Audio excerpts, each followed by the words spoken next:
इस वक्त दुनिया की नजरें जिनेवा पर टिकी हैं, जहां यूनाइटेड स्टेट्स और ईरान के बीच परमाणु कार्यक्रम को लेकर अहम बातचीत चल रही है। एक तरफ कूटनीति का दौर जारी है, तो दूसरी तरफ समुद्र के बीचों बीच अमेरिका ने ड्रग तस्करी के खिलाफ एक बड़ी और सख्त सैन्य कार्रवाई को अंजाम दिया है।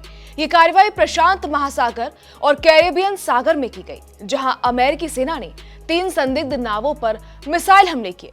इन हमलों में कुल 11 लोगों की मौत हो गई। इस ऑपरेशन को यूनाइटेड स्टेट्स साउथर्न कमांड यानी अमेरिकी साउदर्न कमांड ने अंजाम दिया। अमेरिकी अधिकारियों का कहना है कि ये नावें उन समुद्री रास्तों पर सक्रिय थीं जिन्हें ड्रग तस्करी के लिए कुख्यात माना जाता है। लंबे समय से कोलंबिया और मध्य अमेरिका से उत्तरी अमेरिका तक कोकीन और कई नशीले पदार्थों की तस्करी इन्हीं रास्तों से होती रही है। हालांकि अभी तक सार्वजनिक रूप से यह साफ नहीं किया गया है कि जिन नावों को निशाना बनाया गया उन पर हमले के वक्त वास्तव में ड्रग्स मौजूद थे या नहीं। अमेरिका ने इन लोगों को नार्को टेररिस्ट बताया है और कहा है कि ये ड्रग नेटवर्क से जुड़े खतरनाक तत्व थे। हमलों की बात करें तो पहले 2 हमले पूर्वी प्रशांत महासागर में हुए। 2 अलग अलग नावों को निशाना बनाया गया और हर नाव पर 4-4 लोग सवार थे। मिसाइल लगते ही दोनों नावें पूरी तरह तबाह हो गईं और सभी 8 लोगों की मौके पर ही मौत हो गई। इसके बाद तीसरा हमला कैरेबियन सागर में किया गया, जहां एक नाव पर 3 लोग सवार थे। अमेरिकी सेना द्वारा जारी वीडियो में एक नाव को तेजी से भागने की कोशिश करते हुए दिखाया गया है, लेकिन कुछ ही सेकंड बाद आसमान से दागी गई मिसाइल ने उसे आग के गोले में बदल दिया। इस हमले में 3 लोगों की मौत हो गई। ये कार्रवाई किसी एक दिन का फैसला नहीं थी। ये ऑपरेशन साउदर्न स्पेयर नाम के अभियान का हिस्सा है, जो सितंबर 2025 से चल रहा है।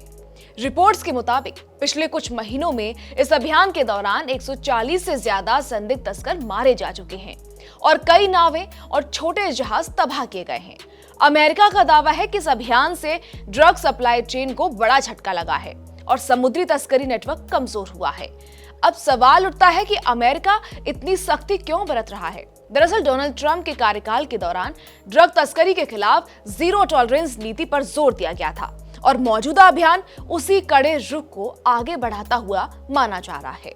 अमेरिकी प्रशासन का कहना है कि कोकीन और खासकर फेंटानिल जैसे नशीले पदार्थों ने देश में गंभीर स्वास्थ्य संकट पैदा कर दिया है। हर साल हजारों लोग ड्रग ओवरडोज की वजह से अपनी जान गंवाते हैं और इसी वजह से ड्रग कार्टेल्स को अमेरिका अब केवल अपराधी गिरोह नहीं बल्कि राष्ट्रीय सुरक्षा के लिए खतरा मानता है। लेकिन इस कार्रवाई को लेकर सवाल भी उठ रहे हैं। कुछ मानवाधिकार संगठनों और अंतर्राष्ट्रीय कानून जानकारों का कहना है समुद्र में सीधे मिसाइल हमले करना बिना गिरफ्तारी या कानूनी प्रक्रिया की कोशिश किए अंतर्राष्ट्रीय कानून के लिहाज से विवादित हो सकता है। आलोचकों का तर्क है कि ड्रग तस्करी से सख्ती से निपटना जरूरी है, लेकिन घातक सैन्य कार्रवाई में पारदर्शिता और जवाबदेही भी उतनी ही जरूरी है। ध्यान देने वाली बात यह भी है कि पूरी कार्रवाई ऐसे वक्त में हुई है जब अमेरिका एक तरफ ईरान के साथ परमाणु बातचीत में व्यस्त है, एक ओर बातचीत और कूटनीति, दूसरी ओर समुद्र में सैन्य शक्ति का प्रदर्शन। अच्छा, ये भी समझना जरूरी है कि अमेरिका की ड्रग विरोधी कार्रवाई सिर्फ समुद्र में संदिग्ध नावों तक सीमित नहीं है। वेनेजुएला भी एक पूरे समीकरण का अहम हिस्सा है। अमेरिकी प्रशासन लंबे समय से आरोप लगाता रहा है कि कुछ वेनेजुएला के कुछ प्रभावशाली समूह ड्रग तस्करी नेटवर्क से जुड़े रहे हैं। डोनाल्ड ट्रंप के कार्यकाल के दौरान अमेरिका ने वेनेजुएला से जुड़े कुछ ड्रग गिरोह जैसे कार्टेल डे लोस टोल्स पर सख्त कार्रवाई की, उन पर प्रतिबंध लगाए और उन्हें अंतर्राष्ट्रीय ड्रग नेटवर्क का हिस्सा बताया।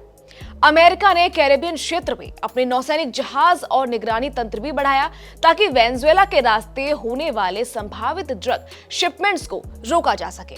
वॉशिंगटन का आरोप रहा है कि वेनेजुएला की सत्ता के कुछ तत्व ड्रग नेटवर्क को संरक्षण देते हैं, जबकि वेनेजुएला सरकार इन आरोपों को सिरे से खारिज करती रही है और इन्हें राजनीतिक दबाव का हिस्सा बताती है। ऐसे में हाल के समुद्री कार्रवाई को केवल ड्रग विरोधी अभियान ही नहीं बल्कि क्षेत्रीय शक्ति संतुलन और राजनीतिक दबाव की रणनीति के तौर पर भी देखा जा रहा है। अब बड़ा सवाल यह है कि क्या इस तरह की सैन्य कार्रवाई से ड्रग तस्करी पर सच में लगाम लगेगी या फिर तस्करी नेटवर्क नए रास्ते तलाश लेंगे। जानकार मानते हैं कि सिर्फ सैन्य कार्रवाई काफी नहीं होती। ड्रग नेटवर्क को पूरी तरह तोड़ने के लिए मजबूत खुफिया जानकारी, अंतर्राष्ट्रीय सहयोग और उन देशों में सामाजिक आर्थिक सुधार भी जरूरी है जहां से ये तस्करी शुरू होती है।